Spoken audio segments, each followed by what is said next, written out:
Il y a des messages, il y a des gestes qui veulent tout dire.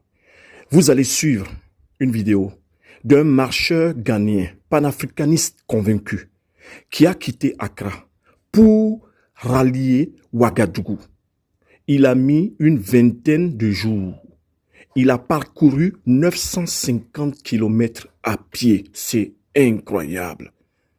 Tout simplement pour soutenir la révolution portée par le capitaine Ibrahim Traoré. La famille, saluons ce geste-là.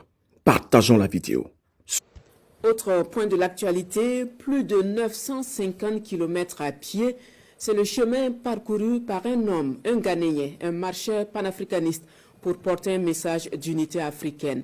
Un exploit physique majeur pour un voyage de plusieurs centaines de kilomètres qui a duré 20 jours d'Accra à Ouagadougou. Nos reporters Bernard Kombelem et Benewende Frédéric Nikiema ont suivi son arrivée dans la capitale burkinabé, de la sortie du quartier Balkui jusqu'à la place de la Nation. Suivons. Bouteille d'eau en main et parée des couleurs africaines, il avance pas après pas, animé par une seule conviction, celle d'une Afrique unie et solidaire. Lui, c'est Al-Hadji Ayana Yacoub, panafricaniste engagé. Il a quitté Accra, capitale de son pays d'origine, le 10 octobre dernier à pied, avec la ferme volonté de rallier Ouagadougou en terre burkinabé. Une traversée pédestre, périple long de plus de 950 km. Plus il réduit la distance, plus le soleil se fait intense. Mais rien n'arrête Yacoub. Mieux, il avance encore et encore, parfois au pas de course, sous le regard admiratif des Burkinabés.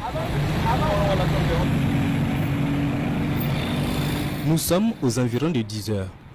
Après 20 jours de marche, le voici sur l'échangeur de Ouaga 2000, tout près du but, la place de la Révolution, terminus de plusieurs jours de foulée. Rond-point de la Padoua, Samandin, Bilbalogo, Yacoub aperçoit enfin son point d'arrivée.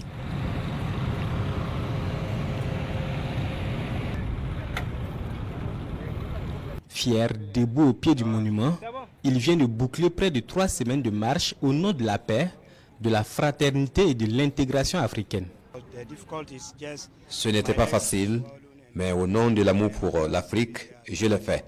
J'avais parfois les pieds enflés, mais grâce à l'assistance médicale de l'ambulance qui m'a accompagné tout au long du trajet, tout s'est bien passé. Nous sommes un continent riche qui a besoin d'unité pour se développer et rayonner dans le monde. Si nous y parvenons, ce sont les Blancs eux-mêmes qui viendront tenter l'immunité.